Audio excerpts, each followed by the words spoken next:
Everyone, I'm Jackie Max. Welcome po sa aking Tarot Card today. Today's message po yung para sa mga Aries, Leo, Sagittarius sa month of December 2024. Ito'y pawang gabay lamang po ito na sa taas ng ating pagtiwala sa ating Panginoon at be minded po sa aking mga readings. Hindi lahat 100% at kailangan mga fire signs, lower expectation po ito. Hindi lahat 100% na makarelate sa inyo guys, kung ano po ang sitwasyon ko, ano po nakarelate sa inyo guys. Hello sa mga cross-watching po at hello po sa mga Aries, Leo, Sagittarius. Kumusta po kayo?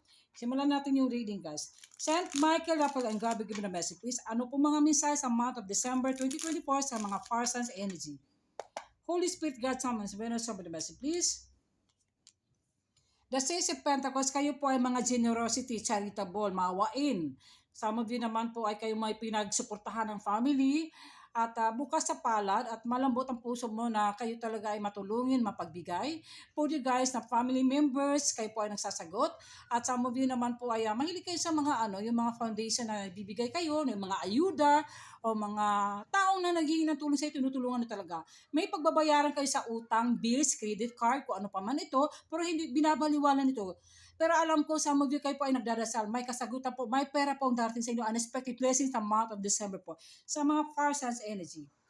Ito naman po, pangalawa, the Page of Cups, secret admirer, may soul-dead connection po. Portal connection ng spiritual. Some of you naman sa mga fire signs energy, may nakagusto sa inyo, may nag-attract sa inyo. May love offer, relationship po dito sa job, career, and financial.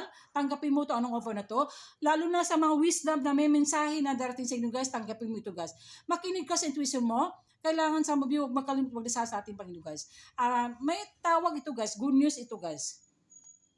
Pangatlo naman, the Seven of Pentacles, wow, slowly but surely, huwag ka mag-alala. There's a harvest season po sa love, career, financial, lalo po sa mga fire signs energy, swerte kayo sa kapiran sa month of December po.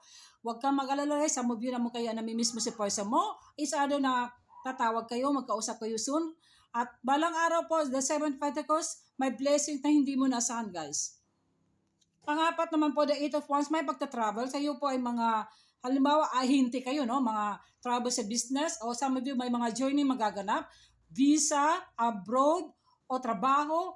Pwede guys na another naman offer ng trabaho po. Okay, mag-alala guys, some of you ay nag-resign ng trabaho at maglipat na ibang trabaho din.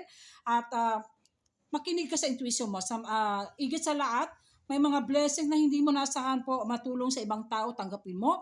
The Eight of Wands po, may darating na hindi mo nasahan, mga papers, document papers. Pwede ito guys na mga government, mga bonus, kung ano man ito guys. Yan lang po at maraming salamat. God bless.